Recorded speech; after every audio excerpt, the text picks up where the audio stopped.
မြန်မာနိုင်ငံမှာပဲရှိတဲ့မျိုးသုံးလူနီးပါးဖြစ်နေတဲ့ပုပ္ပမြောက်လေးတွေအကြောင်းကိုသိပါသလား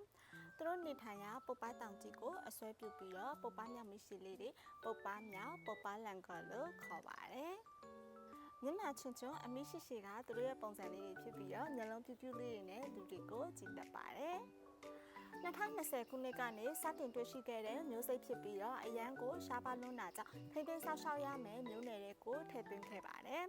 2022ခုနှစ်မှာတော့ IUCN ကနေပြီးတော့ Critically Endangered Species အရေးပေါ်ထိမ့်သိမ်းဆောက်ရှောက်ရမယ်မျိုးစိတ်အဖြစ်သတ်မှတ်ခဲ့ပါတယ်ပုပ္ပမြောက်လေးတွေကိုတွေ့ကြလို့ပုပ္ပတောင်ကြီးကိုသွားပြီးတော့မကြည့်နိုင်ဘူးဆိုလို့ရှိရင် online game တွေဖြစ်တဲ့ Animal Jam မှာလည်းပုပ္ပမြောက်လေးကိုရှာဖွေပြီးတော့စောင့်စားနိုင်ပါတယ်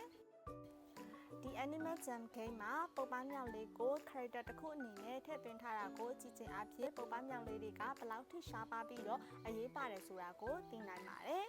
အကောင်အရေအတွက်200ကနေ260ဝန်းကျင်နဲ့ကျန်ရှိနေပြီးအရန်ကိုရှားပါလွန်းတာကြောင့်ဒီလိုမျိုးအဖွဲ့အစည်းတွေကနေပြီးတော့မှပူးပေါင်းပါဝင်ပြီးတော့ပုပ္ပမြောက်လေးမပပျောက်ရေးမျိုးမတုံးရေးကိုထိန်းသိမ်းဆောက်ရှောက်ဖို့အတွက်လှုံ့ဆော်နေကြပါတယ်